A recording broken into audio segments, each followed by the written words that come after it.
हाँ तो नमस्कार दोस्तों, कैसे आप सभी? स्वागत है, वेलकम है आप सभी को। तो हमने ब्रह्मा ऑनलाइन क्लासेस में पढ़ाने के लिए तो जितने भी आज ऑब्जेक्टिव करा होगा सब के सभी पिछले वर्ष जो पूछा गया प्रश्न सभी के सभी वीवीआई प्रश्न है। तो आप लोग जरूर देखिएगा इस प्रश्न को।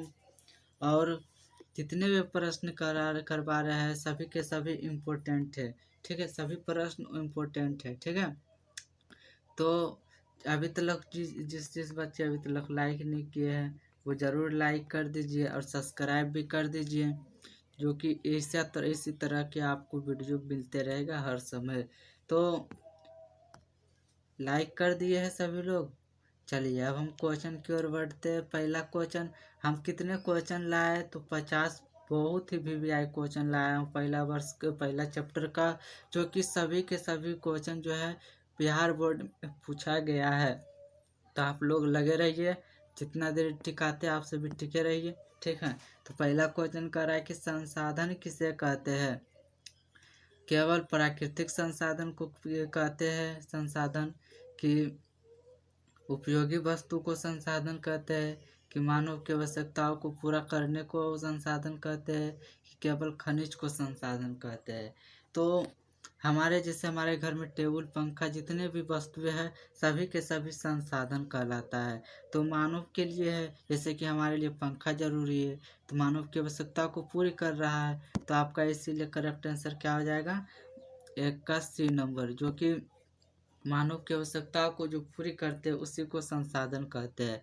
ठीक है, चलिए अगला क्वेश्चन कर रहा है दूसरा नंबर में कह रहा है कि संसाधन के मुख्य आधार क्या है? तो संसाधन का मुख्य आधार क्या है? प्राकृतिक है, कि मानव है, कि तकनीक है, कि उपयुक्त सभी है?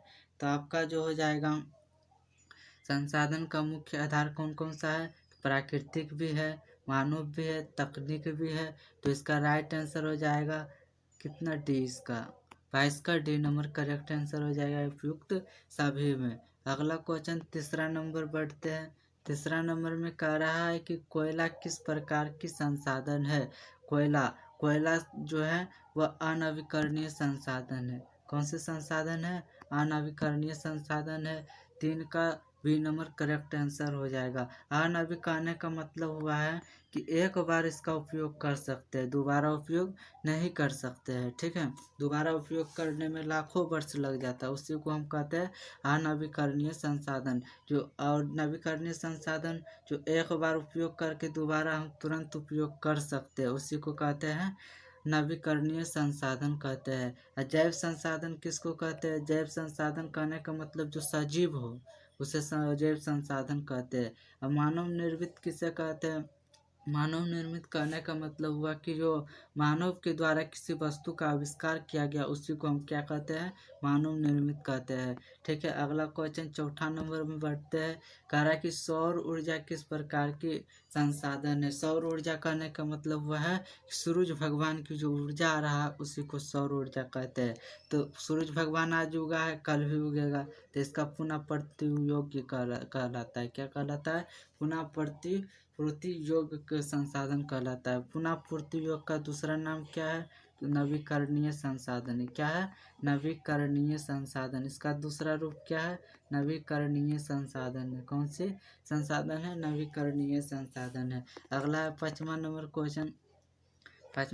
क्वेश्चन में कह रहा है पेट्रोलियम किस प्रकार के संसाधन है? पेट्रोल को भी आप एक बार जलाइएगा तो दोबारा उपयोग नहीं कर सकते हैं। तो इसका जो करेक्ट आंसर कौन से हो जाएगा? अनवीकरणीय संसाधन है। 5 का बी नंबर करेक्ट आंसर हो जाएगा। अगला है छठा नंबर क्वेश्चन में बढ़ते हैं। कह रहा है कि वन किस प्रकार के संसाधन है? वन कहने का मतलब वो है जंगल। जंगल जो है वह नवीकरणीय संसाधन है।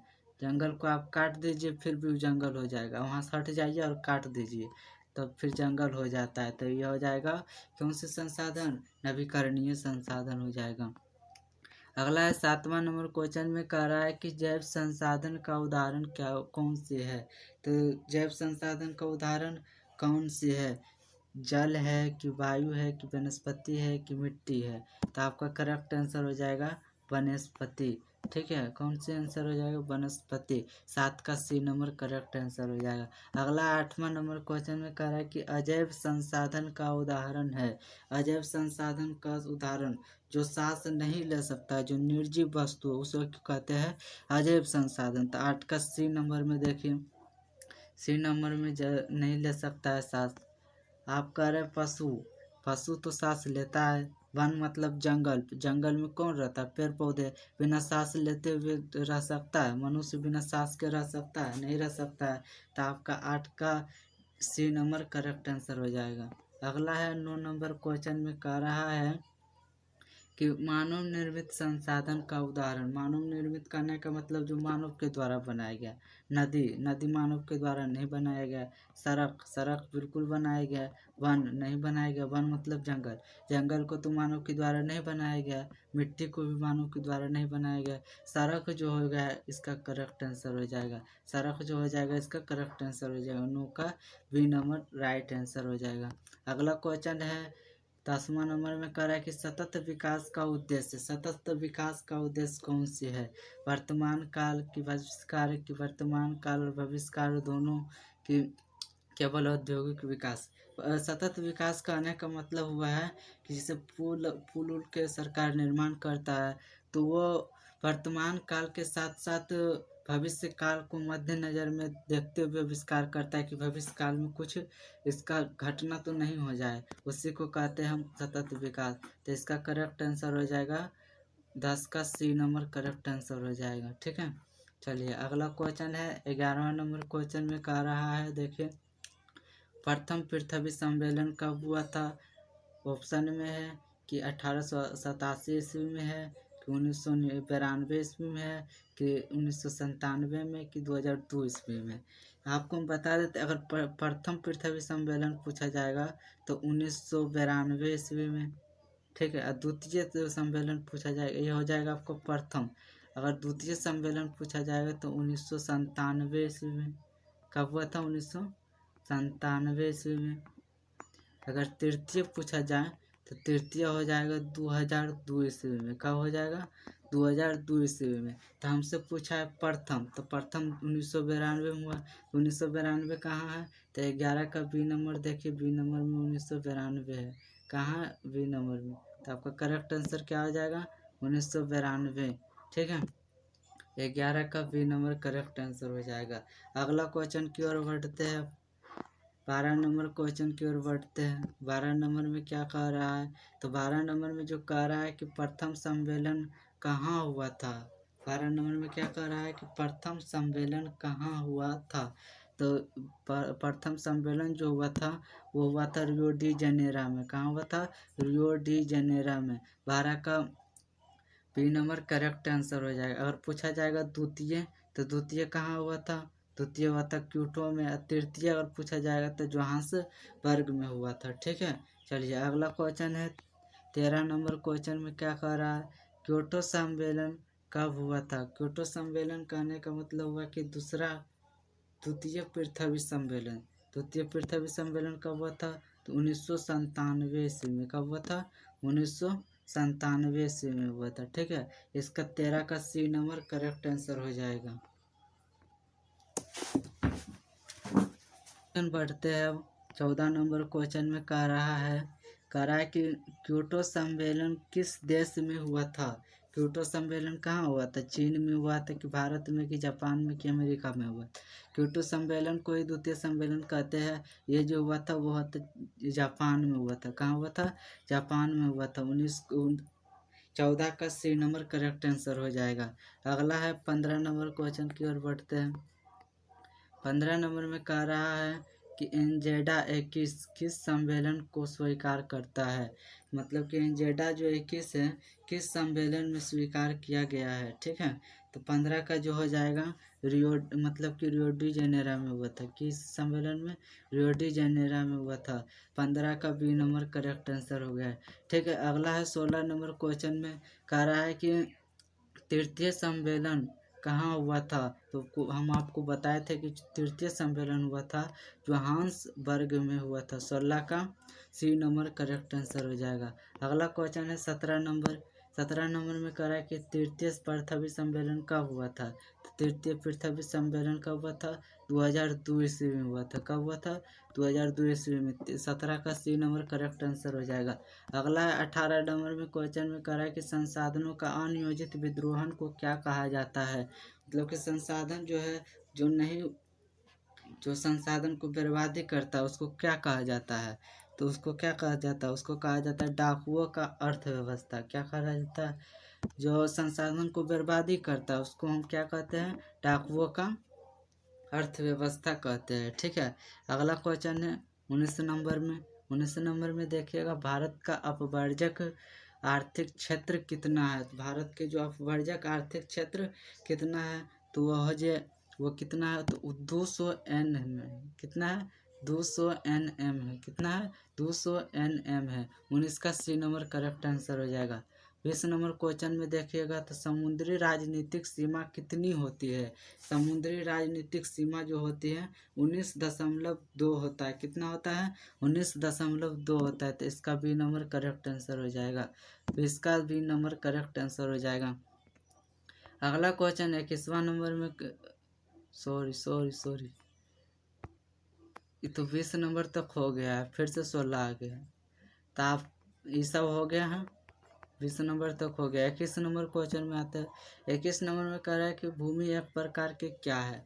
भूमि एक प्रकार की मानव संसाधन, एक प्राकृतिक की आर्थिक की सामाजिक। भूमि एक प्राकृतिक संसाधन है। कैसा संसाधन है, प्राकृतिक संसाधन। 21 का बी नंबर करेक्ट आंसर हो जाएगा। अगला है 22 नंबर क्वेश्चन में कह रहा है भूमि संरक्षण का प्रमुख उपाय क्या है। भूमि संरक्षण का जो प्रमुख उपाय है वो वृक्षारोपण करना। वृक्षारोपण करने का मतलब पेड़ पौधों को लगाने से ही भूमि बचता है, ऐसे भूमि का नाश हो जाता है। ठीक है। अगला है 23वां नंबर क्वेश्चन में क्या कह रहा है। 23वां नंबर में कह रहा है कि मिट्टी संरक्षण, कह रहा है कि मिट्टी संरक्षण का सर्वोत्तम उपाय क्या है। वृक्षारोपण है कि वनों की कटाई है कि अधिक सिंचाई है कि खनन है, बताइए। तो इसका जो राइट आंसर हो जाएगा वृक्षारोपण ही हो जाएगा। ठीक है। तो इसका ए नंबर करेक्ट आंसर हो जाएगा। अगला है 24 नंबर में।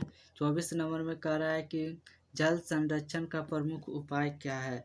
जल संरक्षण का प्रमुख उपाय जो है वह वर्षा जल का संचयन करना। क्या करना, वर्षा जल को क्या करना, संचयन करना। ठीक है। 24 का ए नंबर करेक्ट आंसर हो जाएगा। अगला क्वेश्चन 25 नंबर में। तो 25 नंबर में कह रहा है कि संसाधन नियोजन क्यों आवश्यक है। संसाधन नियोजन मतलब कि संसाधन को बचाना क्यों आवश्यक है। आपको पता है जब संसाधन नहीं बचेगा तो जो आने वाला पीढ़ी को दिक्कत हो जाएगा।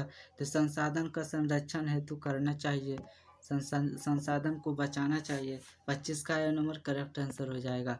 अगला है 26 नंबर क्वेश्चन। 26 नंबर में कह रहा है कि भारत में जो संसाधन नियोजन की आवश्यकता क्यों पड़ती है। भारत में संसाधन नियोजन का जो आवश्यकता है वो किस लिए पड़ता है। तो आपको पता है संसाधन का असमान वितरण, जनसंख्या वृद्धि की आर्थिक विकास। इसका जो करेक्ट आंसर हो जाएगा इनमें से सभी, मतलब प्रयुक्त में सभी। इसका भी आवश्यकता है और जनसंख्या के भी आवश्यकता है कि आर्थिक व्यवस्था का भी आवश्यकता है। अगला क्वेश्चन है 27 नंबर क्वेश्चन में क्या कह रहा है। 27 नंबर में कह रहा है कि संसाधन नियोजन का प्रथम चरण क्या है। संसाधन नियोजन का जो प्रथम चरण है वह कौन सी है। पहला ऑप्शन में दिया है कार्यान्वयन, दूसरा ऑप्शन में दिया है पहचान एवं सूची बनाना, तीसरा है मूल्यांकन, चौथा है संरक्षण। तो आपका जो करेक्ट आंसर हो जाएगा पहचान एवं सूची बनाना। क्या हो जाएगा, पहचान एवं सूची बनाना। 27 का बी नंबर करेक्ट आंसर हो जाएगा। अगला 28 नंबर क्वेश्चन में कह रहा है कि भूमि क्षरण का मुख्य कारण क्या है। भूमि क्षरण का मुख्य कारण क्या है। तो ये जो है वृक्षारोपण है कि वनों की कटाई है कि वर्षा जल है कि सिंचाई। इसका जो राइट आंसर हो जाएगा बी नंबर करेक्ट आंसर हो जाएगा। वनों की कटाई को ही भूमि क्षरण का मुख्य कारण बनता है। अगला क्वेश्चन है 29 नंबर क्वेश्चन में क्या कह रहा है। तो 29 नंबर में कह रहा है कि गली अपरदन किसे कहते हैं। गली अपरदन किससे होता है। तो आपका इसका जो राइट आंसर हो जाएगा, गली अपरदन जो होता है वह पानी के कारण से होता है। ठीक है, पानी के कारण से होता है गली अपरदन। ठीक है, चलिए अगला क्वेश्चन पढ़ते हैं। अगला में कह रहा है 30वां नंबर क्वेश्चन। 30वां नंबर में कह रहा है कि राजस्थान में भूमिस्खलन मुख्य कारण क्या है। तो राजस्थान में भूमिस्खलन का मुख्य कारण जो है वो वायु है। कौन है? वायु है। तो इसका राइट आंसर भी हो जाएगा। इसका राइट आंसर क्या हो जाएगा? इसका जो राइट आंसर भी हो जाएगा करेक्ट आंसर। अगला क्वेश्चन 31 नंबर में आता है, काली मिट्टी किस फसल के लिए उपयुक्त माना जाता है। काली मिट्टी जो है वो कपास के लिए उपयुक्त माना जाता है। किसके लिए माना जाता है? कपास के लिए माना जाता है। तो 31 का भी नंबर करेक्ट आंसर हो जाएगा। धान के लिए तो नहीं माना जाता है, जूट के लिए भी नहीं माना जाता है, चाय के लिए भी नहीं माना जाता। तो एक जो है कपास के लिए माना जाता है। ठीक है, चलिए 31 नंबर का क्वेश्चन हो गया। अब बढ़ते हैं 32 नंबर में। 32 नंबर में कह रहा है कि लाल मिट्टी का रंग किसके कारण होता है। चूना के कारण, कि लोहा के कारण, कि तांबा, कि मैग्नीशियम। तो 32 का जो हो जाएगा करेक्ट आंसर हो जाएगा, लोहा के कारण से ही लाल मिट्टी का रंग होता है। लोहा के कारण ही लाल मिट्टी का जो होता है रंग होता है। अगला क्वेश्चन क्या बोल रहा है 33 नंबर में पढ़ते हैं। तो 33 नंबर में कह रहा है, 33 नंबर में कहता है कि जलोढ़ मिट्टी किस क्षेत्र में पाई जाती है। पर्वतीय क्षेत्र में पाई जाती है, कि गंगा मैदान में, कि पठार में, कि मरुस्थलीय में। बताइए जल्दी। 33 का क्या हो जाएगा? 33 का जो हो जाएगा वो गंगा मैदान में पाया जाता है। कहाँ पाया जाता है? गंगा मैदान में। ठीक है, चलिए 33 का नंबर करेक्ट आंसर हो जाएगा। अगला है 34 नंबर। 34 में कह रहा है लेटेराइट मिट्टी कहाँ पाई जाती है। लेटेराइट मिट्टी अधिक वर्षा वाले क्षेत्र में, कि रेगिस्तान में, कि मैदान, की नदी घाटी में। तो जो लेटेराइट मिट्टी जो पाया जाता है वो पाया जाता है अधिक वर्षा वाले क्षेत्र में। कहाँ पाया जाता है? अधिक वर्षा वाले क्षेत्र में पाया जाता है। 34 का ए नंबर करेक्ट आंसर हो जाएगा। अगला क्वेश्चन है 35 नंबर। 35 नंबर में कह रहा है कि काली मिट्टी का दूसरा नाम क्या है। काली मिट्टी का दूसरा नाम क्या है? रेंगून है, कि बांगर है, कि खादर है, कि लेटेराइट है। आपका राइट आंसर हो जाएगा रेंगून। काली मिट्टी का दूसरा नाम रेंगून है। 35 का ए नंबर करेक्ट आंसर हो जाएगा। अगला क्वेश्चन है, क्वेश्चन कह रहा है कि बांगर किस प्रकार की मिट्टी है। यहाँ पर लोग बहुत कंफ्यूजन हो जाता है खादर और बागर में। कौन है पुरानी मिट्टी, कौन है नई मिट्टी, वो समझ में नहीं आता है। तो आज हम समझाएंगे।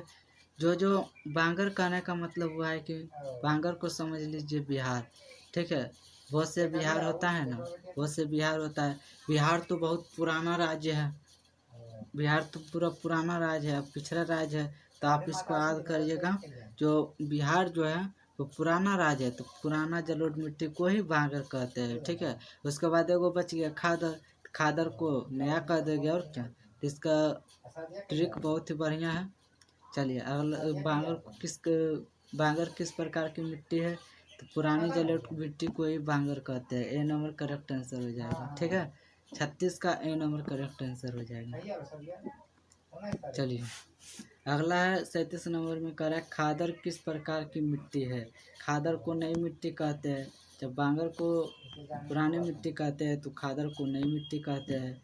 चलिए अगला क्वेश्चन 38वां नंबर क्वेश्चन में बढ़ते हैं। 38वां नंबर क्वेश्चन में क्या कह रहा है? 38 नंबर क्वेश्चन में कह रहा है भारत में सबसे अधिक मिट्टी कौन सी पाई जाती है। लाल मिट्टी, काली मिट्टी, की जलोढ़ मिट्टी, की लेटेराइट मिट्टी। तो जलोढ़ मिट्टी ही जो है भारत में बहुत ज़्यादा विस्तार है। भारत में सबसे ज़्यादा विस्तार कौन सी मिट्टी है? तो जलोढ़ मिट्टी है। ठीक है, अगला क्वेश्चन पढ़ते हैं। 39 नंबर क्वेश्चन में क्या कह रहा है? कह रहा है कि मृदा अपरदन क्या है। मिट्टी का निर्माण, मिट्टी का घटाव, कि मिट्टी का उर्वरक, की सिंचाई। मृदा अपरदन जो है वह क्या है? मृदा अपरदन जो है वह मिट्टी का कटाव है। क्या है? मिट्टी का कटाव है। 39 का बी नंबर करेक्ट आंसर हो जाएगा। अगला है 40 नंबर क्वेश्चन में कह रहा है कि वनों की कटाई से क्या होता है। तो वनों की कटाई से क्या होता है, 40 का क्या हो जाएगा, 40 का जो हो जाएगा, वनों की कटाई से मृदा अपरदन होता है। क्या होता है, मृदा अपरदन होगा। 40 का बी नंबर करेक्ट आंसर हो जाएगा। अगला है 41 नंबर। 41 नंबर में कह रहा है कि राष्ट्रीय संपदा की संरक्षण क्यों आवश्यक है। तो राष्ट्रीय संपदा का जो संरक्षण आवश्यक जो है वह भविष्य की आगे जो भविष्य की जो पीढ़ी है, पीढ़ी के लिए बहुत ही आवश्यक है। भविष्य के जो है पीढ़ियों के लिए बहुत ही आवश्यक है राष्ट्रीय संपदा का संरक्षण। अगला 42 नंबर क्वेश्चन में कह रहा है पर्यावरण संरक्षण का मुख्य उद्देश्य क्या है। पर्यावरण संरक्षण का मुख्य उद्देश्य क्या है, प्रदूषण बढ़ाना, प्राकृतिक संतुलन बनाए रखना, कि खनन बढ़ाना, कि उद्योग बढ़ाना। तो 42 का जो राइट आंसर हो जाएगा वो 42 का प्राकृतिक संसाधन को संतुलन बनाए रखना, और प्राकृतिक संसाधन का संतुलन बनाए रखना, 42 का बी नंबर करेक्ट आंसर हो जाएगा। अगला है 43 नंबर क्वेश्चन। 43 में कह रहा है कि जैव विविधता संरक्षण क्यों आवश्यक है। जैव विविधता संरक्षण क्यों आवश्यक है। पहला ऑप्शन है पर्यावरण संतुलन हेतु, व्यापार हेतु, उद्योग हेतु, पर्यटन हेतु। तो आपका राइट आंसर हो जाएगा जैव विविधता किसके लिए आवश्यक है, तो पर्यावरण संतुलन के लिए आवश्यक है। अगला क्वेश्चन है 44 नंबर।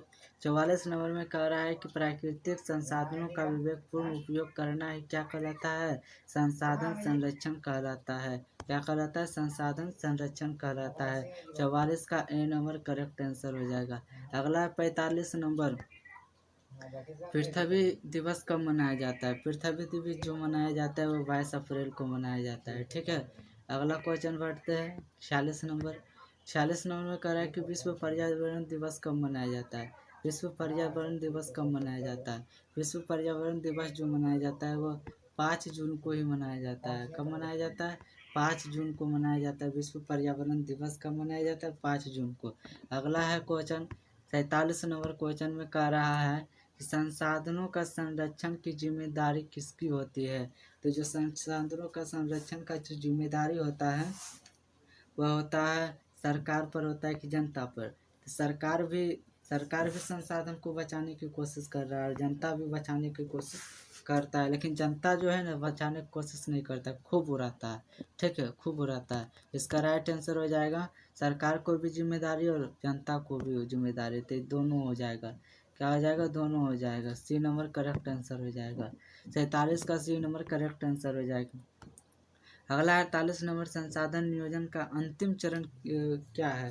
तो जो संसाधन नियोजन का अंतिम चरण जो है वह क्या है, वह कार्यान्वयन, क्या है, कार्यान्वयन हो जाएगा उसका राइट आंसर।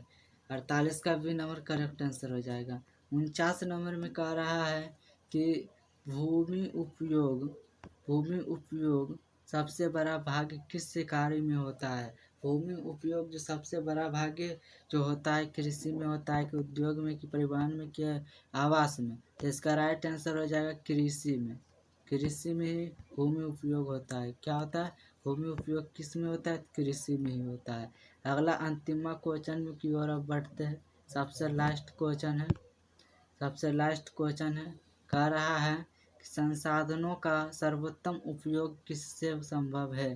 तो संसाधनों का सर्वोत्तम उपयोग जो है वह नियोजन से है, कि विनाश से है, कि प्रदूषण से, कि क्या है, अंधाधुंध से है। तो आपका राइट आंसर हो जाएगा क्या, आपका राइट आंसर जो हो जाएगा वो नियोजन, क्या है, नियोजन है। 50 का ए नंबर करेक्ट आंसर हो जाएगा। अब आप बताइए कि 50 में से आपसे कितने प्रश्न सही हुआ है, कमेंट में ज़रूर बताइएगा। आपको दिल के गहराइयों से धन्यवाद, जो कि आपने 50 में से 50 जो सही किया है। ठीक है, जो 45 प्लस ले आया, जो 45 प्लस लाया है उसको लिए पक्का इस चैप्टर से एक भी क्वेश्चन परीक्षा में नहीं छूटेगा। तो आप लोग अगले वीडियो में तैयार रहिएगा। ठीक है, तो आज हम क्लास को यहीं तक समाप्त करते हैं। बहुत ही इम्पोर्टेंट क्वेश्चन था। ठीक है, लाइक शेयर ज़रूर करते रहिएगा।